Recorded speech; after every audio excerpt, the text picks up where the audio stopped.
Hey, welcome back to Daily Flash. Our next guest is an Israeli-American journalist and human rights activist who passionately supports feminism, and she also shares a crucial message in an open letter. Please welcome to Daily Flash, Emily Schrader. Hi there, Emily. Hi, thanks so much for having me. We really appreciate you coming on the show, especially with your message. Tell us what this message is all about. That's right. So I co-authored along with a Iranian Muslim friend of mine an open letter from women of the Middle East. Now, initially, this letter was intended to be from Iranian and Israeli activists who were condemning the Islamic Republic of Iran for their terrorist proxies and their activities, in particular against women, which include gender apartheid within the regime itself.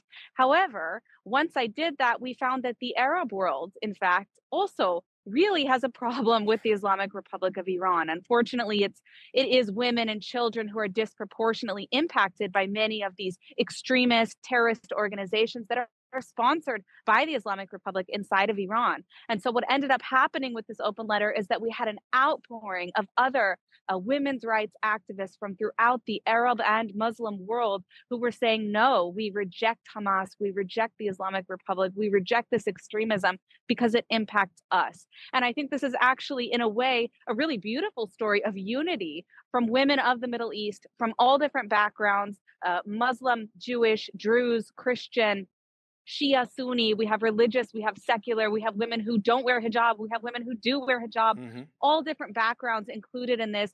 We also have women activists from Afghanistan who have signed on to this letter speaking out against the persecution that they have faced as women. All in all, we ended up with women from 12 different countries, including, of course, many of which have no diplomatic relations with the state of Israel, for example. And we have 55 women leaders who signed on to this. Now, this is particularly impactful that countries that don't even have relations with Israel, because it demonstrates that this isn't something political. This isn't about what your views are on war or anything. This is something that's universal. This is something that impacts all women of the Middle East, regardless of our backgrounds. And I'm proud to stand with Arab and Muslim and Iranian women from all over the Middle East who are speaking out against this form of extremism.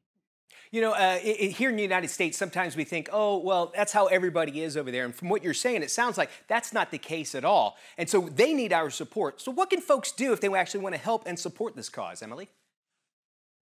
Absolutely. I mean, I think it's a mistake to think that it doesn't impact the rest of the world as well. As a feminist, I really believe that what impacts one of us anywhere in the world really does have an impact on the rest of us throughout the world. And that's why we need to stand together against this. For those in the West, for women who believe in equality like us, we urge you to contact your legislators in any democratic countries and demand accountability. Support the women of the Middle East who are speaking out against extremism, against the terrorism that impacts all of us on the ground, whether it be Palestinian women, Israeli women, Iranian women, or others. Emily, you're very passionate about what you are doing, and we can feel that. And if you want to support this, as well as find out more information, we'll have this interview on our website at dailyflashshow.com. Thank you, Emily. Thank you.